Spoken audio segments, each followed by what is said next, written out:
जय श्री श्याम, राधे राधे, जय Bajrangbali. Good morning everybody. रात को हमने जो यूट्यूब पर जो पेपर डाला था उसको आपने हल किया होगा और थोड़ी सी उसमें कमी थी कि वो सफाई से नहीं दिख रहा था, वो बारीक बारीक सा महसूस हो रहा था। इसलिए आज आपको हम सेक्शन सी जो ग्रामर का पॉइंट आता है उसको यहाँ पर हल करवा रहे हैं और इसको देखना है। आपने उसको हल किया हो तो उसको मिलाना, नहीं किया हो तो आप देख लेना और आप इस तरीके से आपको देखना है किस तरीके से उसको हल करना था। नंबर एक, पहला जो क्वेश्चन था उसमें correct form of the verb का आएगा, करेक्ट फॉर्म ऑफ वर्ब। चार question correct form of the verb से संबंधित आएंगे, जिसमें पहला क्वेश्चन था India, India Khalistan get, India Khalistan get freedom in 1947। दूसरा था number 2, they Khalistan take tea when the postman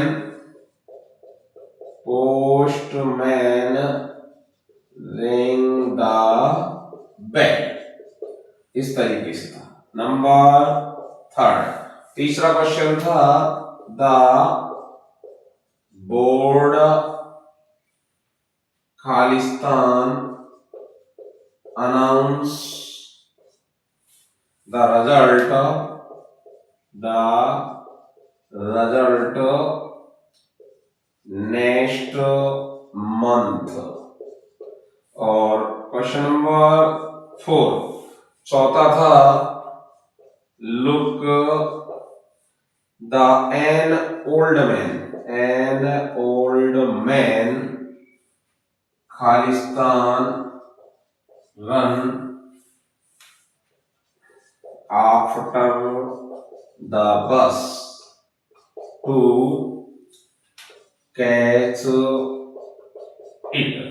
इस तरीके से correct form of the verb से संबंधित जो क्वेश्चन आएंगे वहां पर क्वेश्चन नंबर 6 होगा। छठे सेक्शन का जो सेक्शन सी होगा उसका छठा question correct form of the verb का होगा और वो 4 क्वेश्चन आपसे पूछेगा। आपको नियमों के अकॉर्डिंग, जो आपने नियम पढ़े थे, नियमों के अकॉर्डिंग इनको उसी तरीके से पढ़ना है और उनको कंप्लीट करना है। ऐसा नहीं कि आपका कोई क्वेश्चन गलत चला जाए। इसलिए प्रैक्टिस के अनुसार हमने पेपर डाला था। अगर बाई चांस उसमें कुछ ऐसा महसूस हुआ हो, दिखाई नहीं दिया हुआ हो, तो आप इसके अनुसार पेपर को हल करके देखें। इसके आंसर हम अभी तुरंत आगे डालेंगे। आप अपनी कॉपी और पेन उठा करके और इसको पहले हल करें, उसके बाद में आपको देखना है कि हमारा कितना सही है। तो देखिएगा इसको।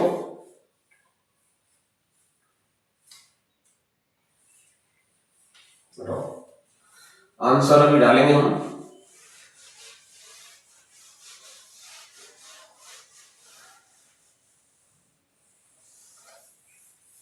Number correct form of the verb का पहला जो क्वेश्चन था उसका आंसर होगा GOT। नंबर 2, दूसरा होगा वर टेकिंग और नंबर 3 होगा विल अनाउंस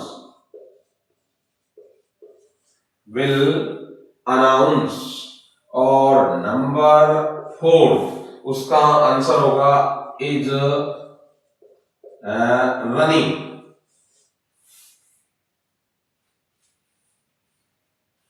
इसके बाद में जो क्वेश्चन नंबर 7वां वहां पर प्रश्न होगा, प्रश्न नंबर 7, जो 7वां प्रश्न वहां पर आएगा वो होगा आपका सब्जेक्ट वर्ब एग्रीमेंट से संबंधित। किससे संबंधित? Subject verb agreement. तो देखना है, इनको भी आपको हल करना है। वहां पर ये भी 2 नंबर के क्वेश्चन आएंगे और उसमें क्वेश्चन जो दिया हुआ था वो था, पहला क्वेश्चन इस तरीके से था कि 5,000 rupees Khalistan, 5,000 rupees Khalistan, not a small A small SUM। इसके बाद में SUM ऐसा दिया हुआ है, SUM, और इसमें था इज और आर। दूसरा दिया हुआ था the manager and the cashier,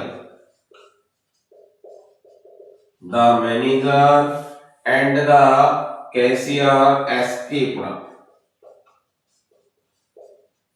और यहां पर दिया हुआ था हैज और हैव, इस तरीके से दिया हुआ। ये वहां पर 2 नंबर के क्वेश्चन आएंगे सब्जेक्ट वर्ब एग्रीमेंट से संबंधित। आपको रूल को फटना है और उसी तरीके से आपको देखना है। अब आपको ये देखना है कि हमारा कितना सही है कितना गलत है। तो इसको आपका जो इसका आंसर है वो हम आगे बताएंगे। आपको उसी तरीके से कॉपी पेन लेकर के और हल करना है कि इसमें क्या आएगा क्या नहीं आएगा। तो देखते हैं आगे। सब्जेक्ट वर्ब एग्रीमेंट की जो क्वेश्चन अभी दिए हुए थे उनके आंसर भी आपको हम बताते हैं। तो पहला क्वेश्चन सब्जेक्ट वर्ब एग्रीमेंट का था, उसमें आंसर होगा इज, और जो दूसरा क्वेश्चन था उसमें आंसर होगा हैव। इस तरीके से कंप्लीट होगा। हैज नहीं, हैव पहले में इज और दूसरे में हैव। इसके बाद में क्वेश्चन नंबर 8, 8वां क्वेश्चन वहां पर क्लोज से संबंधित होगा। इससे संबंधित क्लोज, तो क्लोज के भी 2 क्वेश्चन पूछेगा।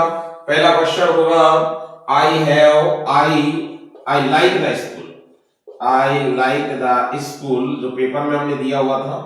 और इसके आगे था it is modern, it is modern, और इसमें दिया हुआ था विच का प्रयोग। दूसरा क्वेश्चन जो दिया हुआ था वो था Manisha taught English, TAUGHT, taught English, Manisha taught English। और आगे दिया हुआ था she was a good teacher, she was a good teacher, good teacher। और इसमें दिया हुआ था। इनको भी आपको करके देखना है।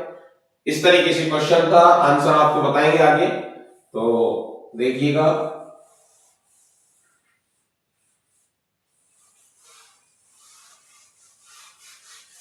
इनका आंसर देखते हैं हम सब्जेक्ट टू वर्ब एग्रीमेंट के बारे में क्लोज का। पहला जो क्वेश्चन था उसमें आंसर होगा I like the school which, which का प्रयोग था उसमें, विच से सेंटेंस को तैयार करना था, विच इज मॉडर्न, इस तरीके से। इसके बाद में दूसरा जो क्वेश्चन दिया हुआ था वो था Manisha was a good teacher, Manisha was a good teacher, taught English, इस तरीके से करना था।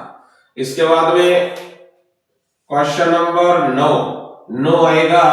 उसमें एक क्वेश्चन आपसे पूछेगा 90 में एक प्रश्न ही आएगा और वो प्रश्न होगा एक्टिव वॉइस से पैसिव वॉइस का। एक्टिव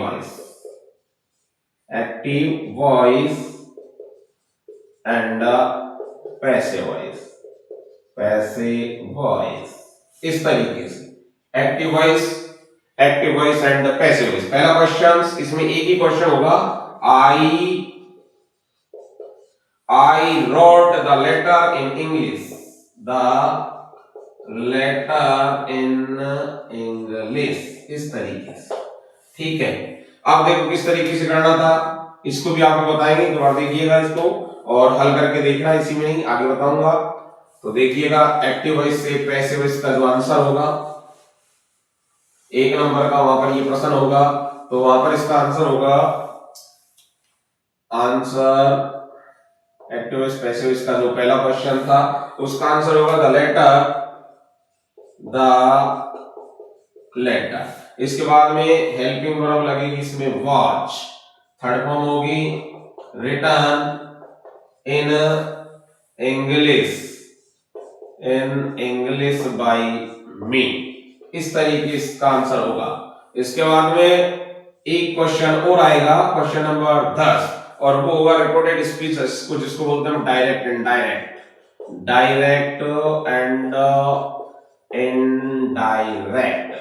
एक क्वेश्चन एक नंबर का ये होगा, और प्रश्न होगा एक, पहला प्रश्न होगा द बॉय सेड, आगे होगा द बॉय सेड, और इसके बाद में होगा we have won the match, we have won the match, इस तरीके से दिया हुआ होगा। अब देखिएगा, इसको भी आपको हल करके देखना है। और लास्ट क्वेश्चन था, क्योंकि आपकी जो सी सेक्शन होगा वो 10 नंबर का आएगा, तो इसमें से क्वेश्चन किस तरीके से इसका हल होगा जवाब, तो देखिएगा द बॉयज एक्सक्लेमेड विद जॉय, और इसके बाद में दैट, फिर होगा वी के अनुसार यहाँ पर दे, हैज हैव का होगा हैड वॉन द मैच। इस तरीके से आपको कंप्लीट करना है, और ये इसका आंसर होगा। ये था आपका सी सेक्शन। अब आपको कंप्लीट करना है। धन्यवाद।